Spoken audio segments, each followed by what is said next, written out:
Hello friends, मैं करुणा Sharma Krishna coaching से आज फिर आपके सामने सेकंड पोयम इंटर क्लास की second poem the tree beauty explain करने जा रही हूँ। द ट्री ब्यूटी इसके राइटर हैं थॉमस कैरियो। और मेरी पोयम को समझने के लिए अंत तक पूरी वीडियो देखना। द ट्रू ब्यूटी ये इंटर क्लास की सेकंड पोयम है। इसके राइटर हैं थॉमस कैरियो। थॉमस कैरियो जो हैं, इनका जन्म हुआ है वेस्ट वैकहम में 1598 में। इनके फादर का नाम मैथ्यू कैरियो है। और इन्होंने ऑक्सफोर्ड यूनिवर्सिटी से एजुकेशन लिया था। और ये इनको एक ऐसा मौका भी मिला था कि किंग चार्ल्स फर्स्ट जो थे, उनके दरबार में भी इनको अपॉइंट किया गया था, उनके कोर्ट में इनको अपॉइंट किया गया था। इन्होंने बहुत ही सुंदर सुंदर कविताएं लिखी हैं। और इनकी सबसे लॉन्गेस्ट पोयम जो यहाँ पर बताई है, मास्टरपीस क्रिएशन है, लॉन्गेस्ट मास्टरपीस क्रिएशन है द रैप्चर। द रैप्चर इनका सबसे फाइन लव पोयम है। ये भी इनकी लव पोयम है द रैप्चर। और आज की जो पोयम है वो द ट्रू ब्यूटी पोयम है, उसमें से ही एक पोयम है और ये हाईली म्यूजिकल पोयम है। हम आज द ट्रू ब्यूटी के बारे में देखेंगे। पहले मैं इस पोयम का आपको थोड़ा सा सारांश बता देती हूँ। अबाउट द पोएम में दिखाया है the poet prefers spiritual beauty to physical beauty. यहाँ पर देखिए, स्पिरिचुअल ब्यूटी का अर्थ होता है आध्यात्मिक सुंदरता और फिजिकल ब्यूटी होती है शारीरिक सुंदरता। तो यहाँ पर राइटर ने कि शारीरिक सुंदरता से ज़्यादा आध्यात्मिक सुंदरता को महत्व दिया है। अपनी जो प्रस्तुत कविता है द ट्रू ब्यूटी, यानी कि सच अपनी पोएट की जो कवि अपने पोएट का जो नाम है द ट्रू ब्यूटी, देखिए उसमें ही हमारी समझ में आता है कि वास्तविक सुंदरता कायम किस चीज़ में है। यहाँ पर बता रहे हैं कि आध्यात्मिक सुंदरता को ही इन्होंने वास्तविक सुंदरता कहा है। He says that physical charms decay with the passage of a time and with the decay of these charms। वो कहते हैं कि जो फिजिकल चार्म्स होता है, जो शारीरिक सुंदरता होती है, वो डिके नष्ट हो जाती है। समय के बीतने के साथ साथ शारीरिक सुंदरता नष्ट हो जाती है। And the intensity of lovers feelings also declines. जो तीव्रता है, इंटेंसिटी तीव्रता, लवर जो होते हैं उनकी जो लव की इंटेंसिटी है वो भी खत्म हो जाती है। शारीरिक सुंदरता नष्ट होते थे, क्योंकि जो शारीरिक सुंदरता को देखकर प्रेम करता है, वो जब शारीरिक सुंदरता घट जाती है तो उसके साथ साथ उसकी फीलिंग्स भी घट जाती हैं। But spiritual beauty never dies. परंतु यहाँ पर देखिए तुलना करके गई है उन्होंने कि आध्यात्मिक सुंदरता है वो कभी समाप्त नहीं होती, कभी खत्म नहीं होती है। क्यों? क्योंकि अध्यात्म कभी कम नहीं होता है, बल्कि वो बढ़ता ही जाता है। मनुष्य का ज्ञान कभी कम नहीं होता है। ज्ञानी मनुष्य अपने ज्ञान को हमेशा बढ़ाने का ही प्रयास करता है। तो आध्यात्मिक सुंदरता जिस व्यक्ति के मन में है तो उसका प्रेम कभी नहीं समाप्त होता है। द पोएट देयरफॉर ग्लोरीफाइज, इसीलिए पोएट क्या करता है? ग्लोरीफाई, यानी कि प्रशंसा करता है the beauty of mind and soul which is the true beauty. इसीलिए पोएट प्रशंसा करता है किन चीज़ों की? Mind and soul which is the true beauty. मन की और आत्मा की सुंदरता की प्रशंसा करता है, जो कि वास्तविक सुंदरता यहाँ पर पोएट ने कही है। And ignores physical charms if it is devoid of virtues. और वो क्या करता है कि फिजिकल चार्म्स को, शारीरिक आकर्षण को क्या करता है? वो इग्नोर करता है। और क्या करता है? It is devoid of virtues. और कहता है कि ये गुणों से रहित है। डिवॉइड मतलब कि खाली, रहित। तो वर्च्यूज़ माने गुण। तो शारीरिक सुंदरता जो है वो गुणों से रहित होती है, इसीलिए इसको राइटर इग्नोर करते हैं। वो शारीरिक सुंदरता को महत्व नहीं देते। यहाँ फर्स्ट लाइन में ही बताया, he prefers spiritual beauty to the physical beauty. तो अब हम इस पोएम की लाइन टू लाइन एक्सप्लेनेशन देखेंगे। देखिए, अब हम यहाँ पे पोएम लाइन टू लाइन बताते हैं। ही दैट लव्स ए रोजी चीक, वो जो गुलाबी गालों से प्रेम करता है, वो जो गुलाबी गालों से प्रेम करता है। और ए कोरल लीप एडमायर्स। कोरल क्या होता है? मूंगा।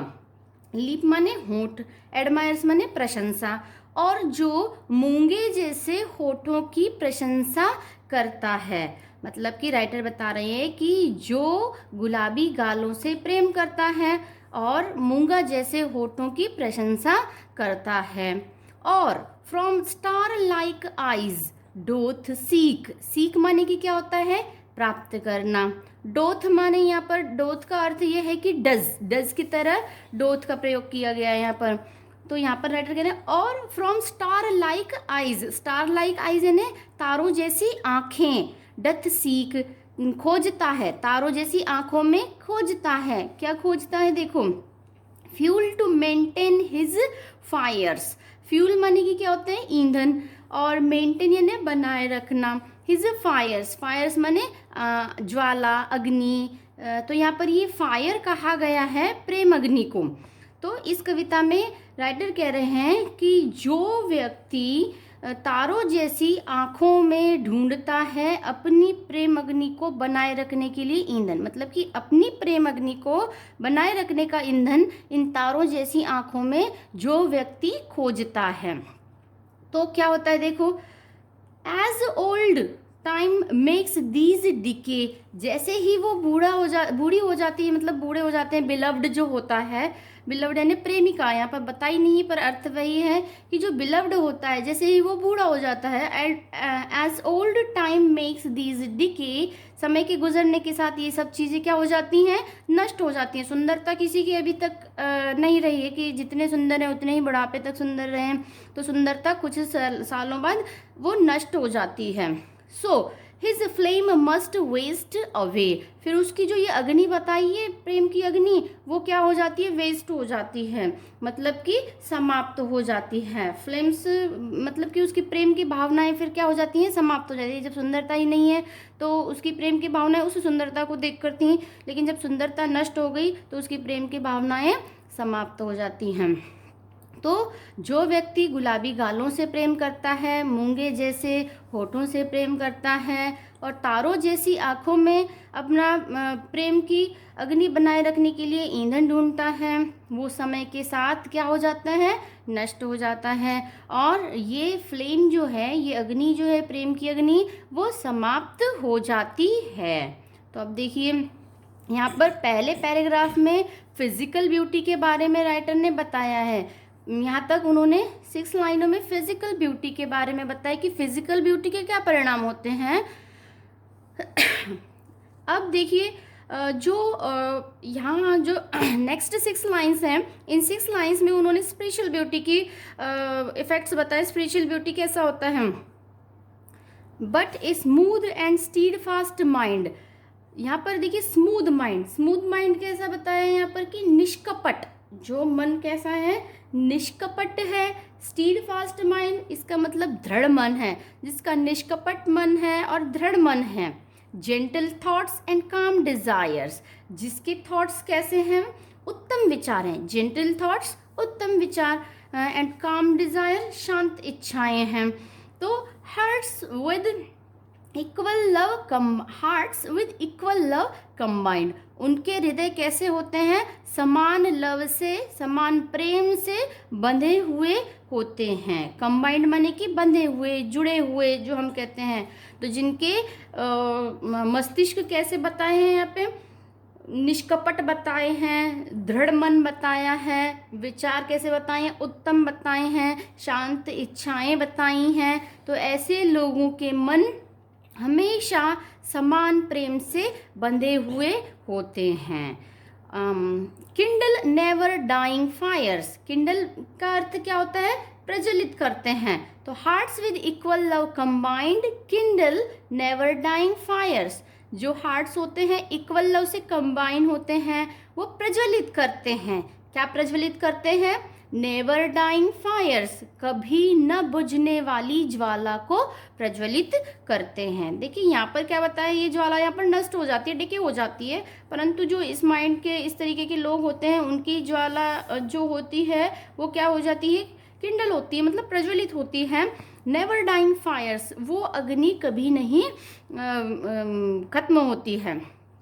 Where these are not I despise, तो वो क्या कह रहे हैं, जहाँ पर थॉमस कैरी कह रहे हैं कि जहाँ पर ये सब चीज़ें नहीं हैं, कौन सी चीज़ें, स्मूथ स्टीड फास्ट माइंड नहीं है, जेंटल थॉट्स नहीं है, काम डिज़ायर्स नहीं है, यह सब जो चीज़ें नहीं हैं, आई डिस्पाइज, मैं ऐसे प्रेम से घृणा करता हूँ, मैं घृणा करता हूँ, आई डिस्पाइज, मैं घृणा करता हूँ, किस चीज़ से, लवली चिक्स, लिप्स और आइज, इन सब चीज़ों से मैं घृणा करता हूँ जहाँ पर कि यहाँ स्मूथ और स्टीड फास्ट माइंड नहीं है, जेंटल थॉट्स नहीं है, काम डिज़ायर्स नहीं है, तो ऐसे जो चीज़ें अब्सेंट है जहाँ पर, तो मैं ऐसे प्रेम से घृणा करता हूँ, ऐसे लवली चिक्स से भी मैं घृणा करता हूँ, लिप्स और आइज, इन सब से मैं घृणा करता हूँ जहाँ की स्पिरिचुअल ब्यूटी ही नहीं है, फिजिकल ब्यूटी को वो प्रेफर नहीं करते हैं, यहाँ पर